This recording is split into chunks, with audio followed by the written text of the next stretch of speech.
Oke, Assalamualaikum warahmatullahi wabarakatuh, Bapak Ibu sekalian, teman-teman mahasiswa sekalian. Eh, Berjumpa lagi bersama saya dari Santoni. Pada kali ini kita akan membahas tentang penyusunan dokumen Service Level Agreement, di mana pada video sebelumnya ataupun video pertama kita membahas tentang metode-metode ataupun tahapan-tahapan dari service level requirement, service level atau SLA dan juga OLA. Nah, pada video kedua kita membahas tentang penyusunan dokumen service level requirement yang didapat dari tahapan-tahapan wawancara, survei, dan lain-lain. Nah, pada video ketiga ini kita akan membahas tentang penyusunan dokumen service level agreement. Ya, pada video ini juga, pada materi kuliah ini juga, saya tetap mengambil pada materi dari ITS, ya kan? Jadi dari hasil penelitian dan dosen dan mahasiswa di ITS Surabaya. Nah, baiklah, kita akan mulai saja Bapak Ibu sekalian. Yang akan kita bahas adalah pada kesempatan ini adalah penyusunan dokumen Service Level Agreement. Nah, di dalam layanan Bapak Ibu sekalian, ya kan, di layanan ini kita bisa lihat kita pertama kali dalam menentukan atau menyusun atau membangun dokumen Service Level Agreement, kita akan pertama adalah membuat daftar layanan pada SLA. Ya kan, dalam Service Level Agreement daftar layanan diambil dari kebutuhan layanan dari pengguna layanan dan disesuaikan dengan kemampuan penyedia layanan. Selain itu juga terdapat layanan yang disediakan dengan SAP, yaitu peningkatan, POM, customization, konversi, dan interface. Jadi di sini juga menambah layanan yang telah ada pada dokumen service level requirement. Di sini ada penambahan 1 atau 2 layanan baru di sini dalam daftar ini. Seperti kita contoh kategori infrastructure. Kalau di dalam service level requirement itu ada 6, tapi di dalam SLA itu menjadi 7, yaitu layanan role autorisasi. Dan juga di technical juga terdapat penambahan data-data yang disesuaikan dengan kemampuan SAP dan juga kemampuan penyedia layanan tersebut. Jadi di sini tetap kalau Bapak Ibu bisa baca ada layanan penambahan master data sama Bapak Ibu, layanan penambahan pemulihan kegagalan aplikasi SAP, yang juga ada perbaikan sistem yang bermasalah, layanan pemulihan fitur transaksi SAP, dan juga perbaikan kesalahan penginputan dari transaksi yang dilakukan oleh si user tadi. Nah, pada yang selanjutnya kita menentukan struktur dari dokumen SLA Bapak Ibu sekalian. Jadi dalam pembuatan dokumen kita memerlukan kayak daftar isi, apa saja yang wajib yang ada di dalam dokumen tersebut. Di dalam misalnya bab 1 apa, bab 2 apa, bab 3 apa. Jadi dalam struktur bab ada yang membahas tentang informasi umum, yaitu tentang informasi pihak terkait, uraian informasi pihak pengguna layanan dan penyedia layanan tadi. Nanti ada filenya Bapak Ibu, kita lihat sama-sama. Yang kedua adalah deskripsi layanan, nama layanan, terus juga ada tempat tanggal dimulai layanan, tanggal berakhir layanan, dan ini juga bersifat deskriptif, dijelaskan satu persatu. Tapi perlu jadi catatan Bapak Ibu sekalian, ini bukan dalam bentuk tabel. Jadi nanti saya akan contohkan bagaimana membangun suatu dokumen SLA ini tadi. Terus ada layanan yang ditawarkan, layanan infrastruktur dan layanan teknikal tadi. Ini berdasarkan layanan-layanan sudah ada tadi. Yang selanjutnya adalah komunikasi antara pelanggan dan penyedia layanan. Ya, ini mungkin channel-channel yang bisa digunakan oleh si user, bagaimana berhubungan dengan si helpdesk tadi Bapak Ibu. Misalnya kontak personal pelanggan, kontak personal penyedia layanan, pelaporan layanan, status keluhan, prosedur penanganan keluhan, dan permintaan layanan. Dan juga bisa misalnya melakukan review berkala pada layanan-layanan yang diberikan tadi. Selanjutnya juga ada struktur bab keamanan IT, waktu layanan, target layanan juga, terus juga ada standarisasi teknis dan juga service level agreement tadi yang dikelompokkan atau diuraikan daftar layanan beserta target-target yang dicapai. Misalnya kalau internet mati Bapak Ibu, misalnya dalam masalah pemulihan internet mungkin ada targetnya 99% layanan yang diberikan oleh pihak ketiga berdasarkan based on kontrak. Misalnya tadi bahwa tidak akan ada pemutusan, tidak akan ada internet yang mati. Jika internet ini mati Bapak Ibu sekalian, jadi setelah dihitung dilakukan pembayaran, misalnya dalam 1 bulan itu pembayaran internet kita adalah 1 juta. Nah, target kita dalam dokumen SLA ini misalnya 99%. Nah, 99% bahwa internet di perusahaan tersebut akan berjalan. Artinya 99% tidak akan terjadi kendala. Nah, jika pada waktu dihitung pada saat 1 bulan dan layanan internet itu diberikan dari pihak ketiga ke perusahaan itu cuma 80%, artinya ada feedback, ada biaya kembali dari penyedia layanan kepada perusahaan tadi dengan memberikan insentif ataupun pengurangan biaya ataupun pengurangan biaya yang dibebankan oleh pihak ketiga tadi. Nah, ini adalah dokumen SLA Bapak Ibu sekalian. Ya, di sini bisa kita lihat. Saya matikan dulu. Nah, kita bisa lihat misalnya ada permintaan, ini sama layanan sama. Jadi kita terus mengulang karena sudah diidentifikasi jenis layanannya. Terus kita memang melakukan uraian saja di dalam tahapan ini tadi. Misalnya permintaan reset password Bapak Ibu sekalian. Di sini tersedia layanan reset password apabila pengguna SAP lupa dengan password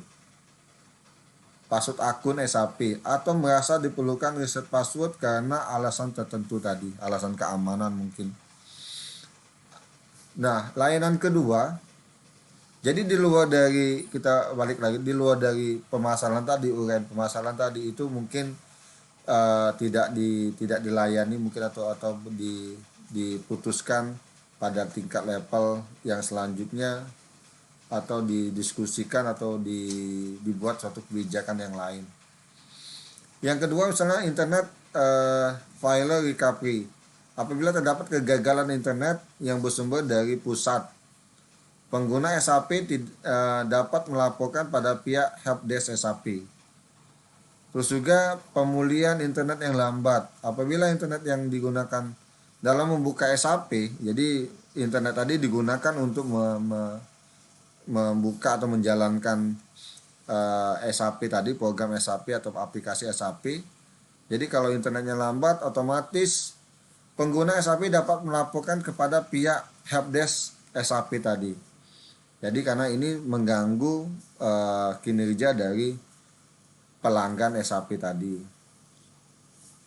Selanjutnya juga misalnya perbaikan data yang salah atau perbaikan error load data. Layanan perbaikan ini disediakan apabila pengguna menemukan error pada saat melakukan load data. Penggunaan dapat melaporkan keluhan tersebut pada saat pada helpdesk SAP. Jadi pada saat misalnya kita ingin menginputkan data, pada saat data tidak diinputkan sama sekali, terus juga ada masalah di sistem jaringan, nah itu bisa dilaporkan tadi Bapak Ibu sekalian.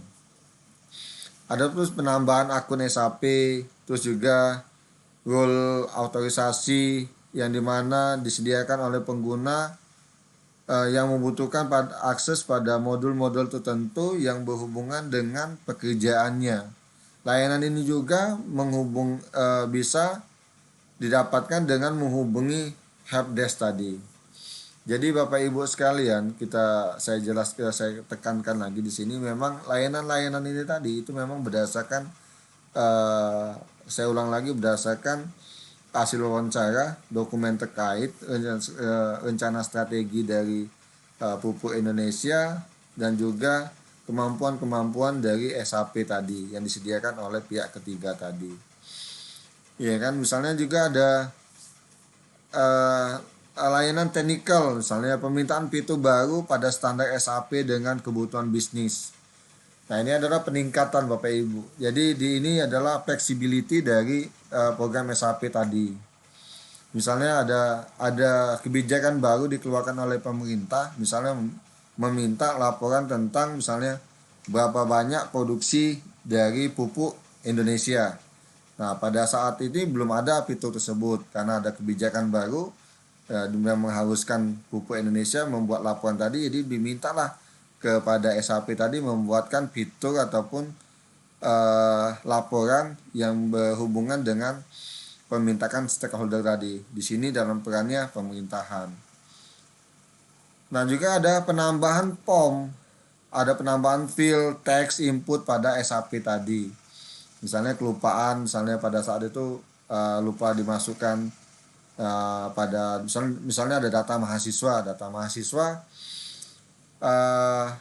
yang selama ini tidak ada nama ibu kandung misalnya, tapi dari pemerintah pusat atau Kemendikti mengharuskan bahwa setiap data mahasiswa wajib menambahkan data fil ibu kandung. Nah, otomatis ini adalah penambahan fil baru pada layanan pada sistem SAP tadi. Misalnya ini contohnya tadi Bapak Ibu. Jadi otomatis kita di sini layanan teknikal ini adalah suatu layanan yang bersifat fleksibel, ya kan? Tapi perlu diidentifikasi dari sekarang untuk masa depan. Yang selanjutnya adalah kustomisasi, ya kan? Dengan report disesuaikan dengan kebutuhan perusahaan tadi. Ini yang jadi tidak menambahkan data, ya kan, menambahkan fitur, terus juga membuat suatu report yang sesuai dengan data-data yang sudah ada. Dan juga penambahan master data. Wah, ini harus diperhitungkan juga Bapak Ibu memang.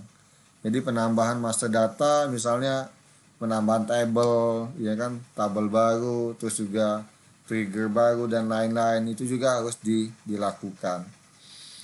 Dan juga di sini berkaitan dengan perubahan master data juga bisa dilakukan. Yang dengan rincian permintaan penambahan master data dapat dikirim melalui email maupun website helpdesk tadi. Jadi misalnya penambahan perubahan master data, perubahan di sini artinya ada field yang misalnya panjang field ataupun jumlah teks ataupun jumlah tadi tidak sesuai dengan field formatnya, tidak sesuai dengan jenis laporan misalnya tadi. Perbaikan error hasil kustomisasi juga bisa dilakukan. Perbaikan fitur reporting, aplikasi file recovery, pemulihan aplikasi SAP yang lambat, juga perbaikan sistem yang bermasalah tadi Bapak Ibu. Jadi ini yang wajib diidentifikasi tadi. Jadi ini adalah fitur-fitur yang ada yang telah diidentifikasi pada dokumen sebelumnya. Nah, layanan yang ditawarkan yaitu adalah layanan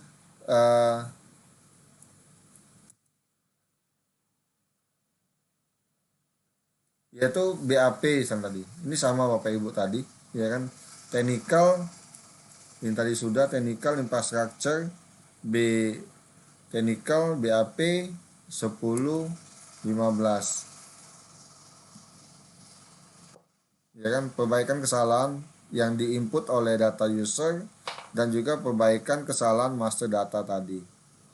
Jadi ada penambahan-penambahan yang ditawarkan pada layanan technical tadi Bapak Ibu sekalian. Ya, misalnya tadi data konversi data, terus juga pemulihan fitur transaksi. Nah, selanjutnya ada dokumen SLA.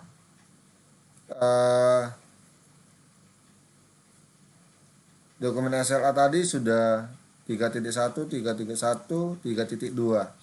Komunikasi antar pelanggan dan penyedia layanan. Bagian ini Bapak Ibu sekalian menjelaskan mengenai komunikasi antara pelanggan dan penyedia layanan yang terdiri dari kontak personal pelanggan maupun penyedia layanan. Pelaporan layanan, prosedur penanganan keluhan dan gangguan, serta review layanan helpdesk tadi.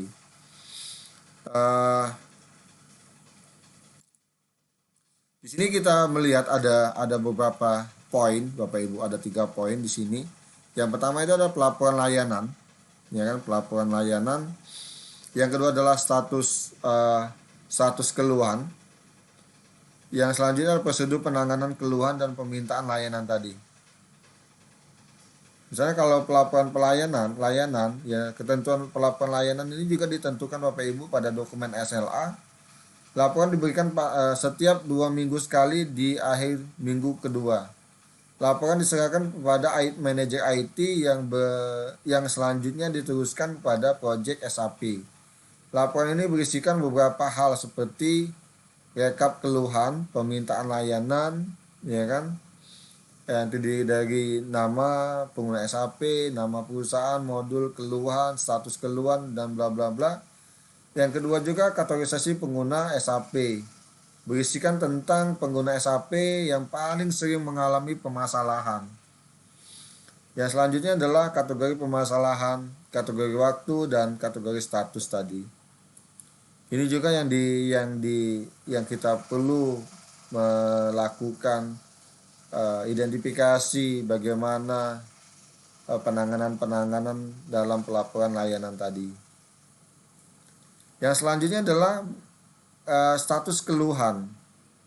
Berikut merupakan status tiket keluhan dan permintaan layanan yang harus selalu diupdate Bapak Ibu sekalian, dilakukan update pada sistem helpdesk Pupuk Indonesia. Misalnya statusnya open.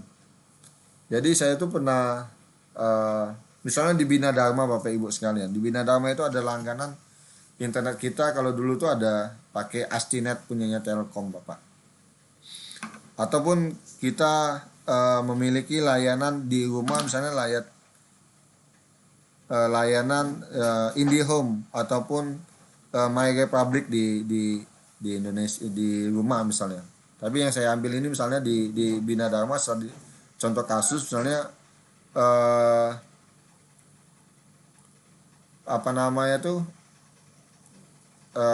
bagaimana memberikan layanan pada internet di Bina Dharma pada saat itu. Nah, biasanya pelayanan itu sangat beda antara pelayanan rumah dengan perusahaan. Kalau rumahan misalnya IndiHome, kalau untuk perusahaan biasanya itu berupa layanan Astinet. Nah, ini ada status-status Bapak Ibu. Kalau Bapak Ibu misalnya menelepon customer service atau menelepon keluhan support, technical support pada layanan internet Bapak Ibu di rumah, otomatis akan diberikan 6 status ini Bapak Ibu. Biasanya ada email yang masuk ke kita tadi, apakah masih open atau di reject ataupun masih di assessment oleh assessment tuh di datang ataupun pengecekan langsung, ataupun dalam proses, ataupun komplit, ataupun masih kasus itu, laporan tersebut sudah ditutup Bapak Ibu. Nah, selanjutnya adalah prosedur penanganan keluhan dan permintaan layanan. Ya, misalnya user SAP melaporkan keluhan berupa permasalahan ataupun permintaan layanan melalui call center, email, dan website. Eh, kalau di juga tadi kalau di pemerintahan Bapak Ibu untuk mengukur pelayanan pemerintahan itu juga ada beberapa variabel ataupun indikator bagaimana pelayanan publik di masyarakat itu. Ini contoh lain misalnya selalu yang diukur itu adalah call centernya pada layanan publik, seberapa cepat email dibalas, seberapa cepat WA dibalas, dan berapa cepat keluhan dari si konsumen maupun masyarakat itu ditanggapi. Jadi itu juga diukur di layanan publik Bapak Ibu sekalian. AH itu adalah admin helpdesk, ya kan? Admin helpdesk yang menerima keluhan melalui call center, email, dan website Bapak Ibu sekalian. Jadi penerimaan keluhan terus mengentry data email pada sistem helpdesk tadi. Jadi semua ini dilakukan ataupun dilakukan secara prosedural oleh admin ataupun user di dalam peningkatan layanan itu tadi, SAP tadi Bapak Ibu sekalian.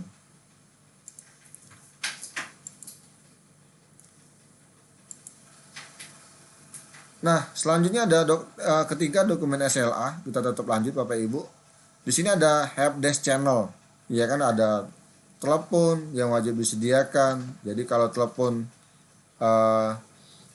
sibuk, kita bisa minta via email Bapak Ibu sekalian. Kalau email masih sibuk juga, kita via website ataupun sebagai guest ataupun sebagai chatting di situ Bapak Ibu sekalian. Jadi di dalam channel-channel tersebut tetap dilakukan adalah ada standarisasi dalam pembuatan dokumen-dokumennya di protokol-protokolnya tadi. Misalnya nama pengguna, modul apa yang rusak, keluhannya apa Bapak Ibu sekalian. Nah,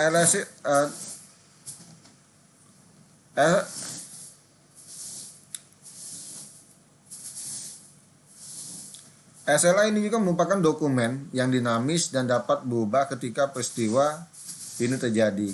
Iya, jadi suatu dokumen sifatnya juga bisa mendapatkan fleksibel Bapak Ibu. Jadi setiap keluhan ataupun helpdesk tadi itu direview secara berkala, ya kan, apabila terjadi perubahan kebijakan, faktor sumber daya manusia, atau juga ada case major ataupun juga isu-isu eksternal yang melibatkan misalnya pemerintahan maupun yang lain-lain. Dokumen SLA dapat berubah sesuai dengan kebutuhan dengan adanya kesepakatan bersama yang diperoleh para pemangku kepentingan dan stakeholder tadi Bapak Ibu. Jadi kalau di sini kita lihat per 6 bulan dilakukan review ataupun dianalisis setiap 6 bulan sekali. Nah, selanjutnya adalah keamanan IT dan waktu layanan Bapak Ibu. Keamanan IT ini berkaitan dengan akses dan data rahasia perusahaan. Yang kedua adalah hal ini juga masing-masing pihak harus melakukan tindakan sehingga kerahasiaan tetap terjamin. Jadi data-data tadi tetap terjamin. Apabila terjadi kebocoran aplikasi data dan informasi milik Pupuk Indonesia Holding Company disebabkan oleh tenaga kerja dari perusahaan konsultan atau vendor, maka Pupuk Indonesia akan memproses secara hukum. Nah, ini juga masalah privasi data yang ada pada perusahaan tadi, sehingga si perusahaan tadi terjamin merasa aman bahwa data yang tadi tidak dijual belikan. Kadang-kadang kita selalu bertanya-tanya baik itu sebagai saya punya pengalaman tentang sebagai konsultan di pemerintahan kabupaten maupun kota. Yang saya tawarkan itu biasanya saya ingin si pihak kabupaten kota, ini khususnya misalnya Kominfo, itu melakukan misalnya apa namanya itu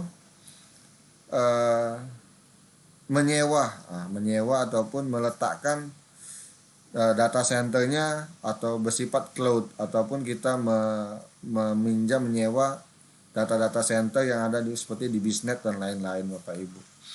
Karena apa kata Bapak Ibu? Karena memang untuk keberlangsungan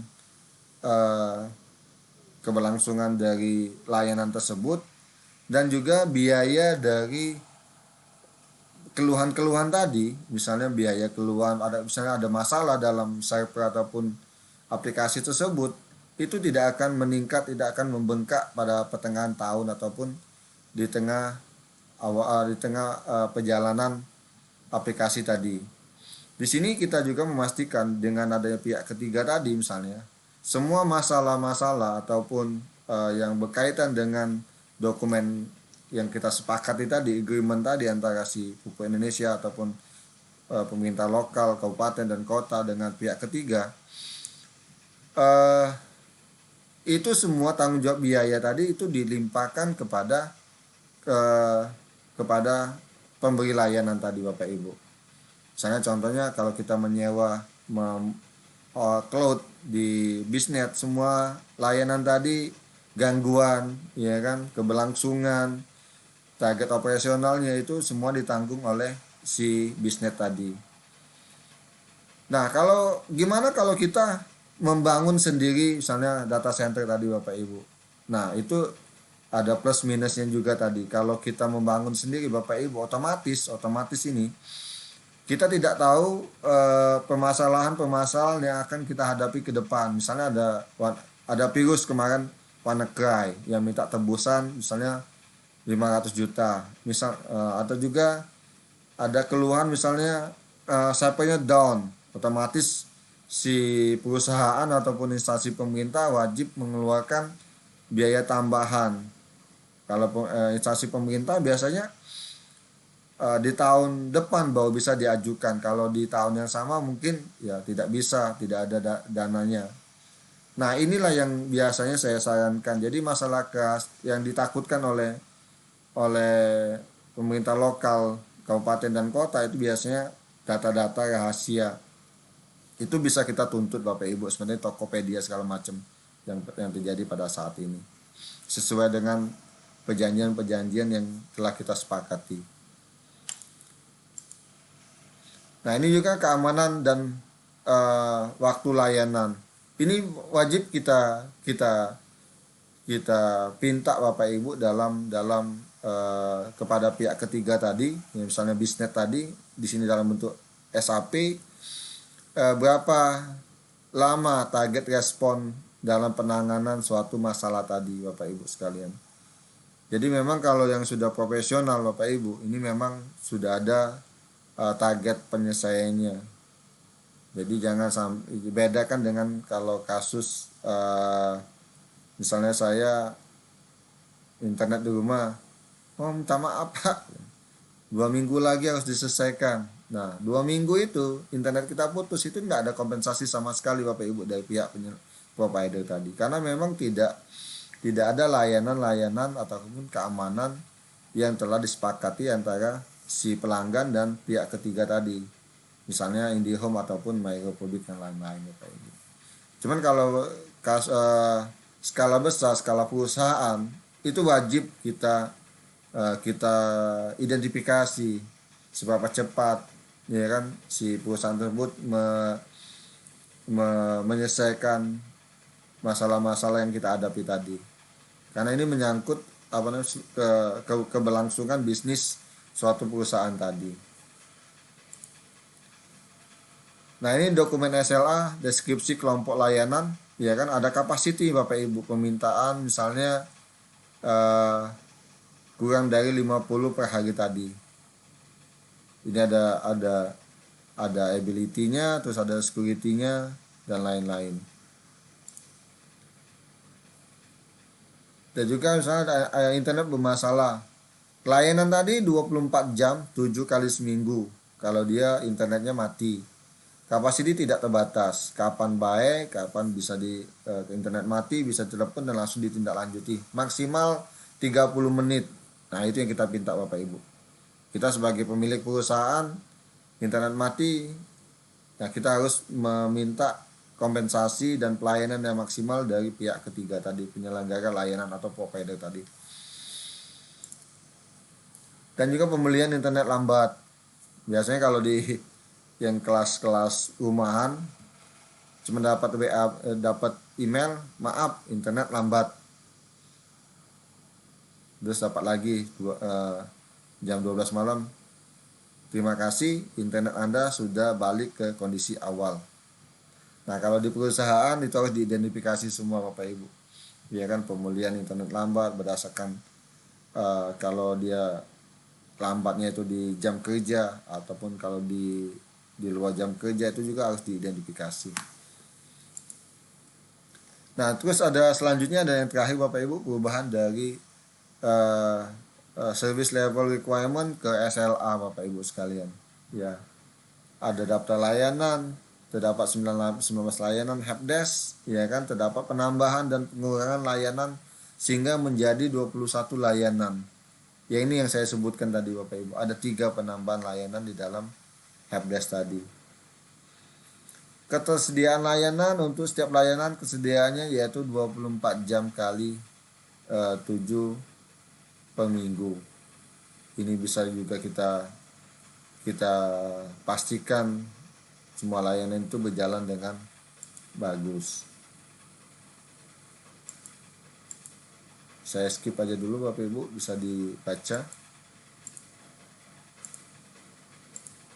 Nah, di sini saya ada contoh Bapak Ibu sekalian, ya kan?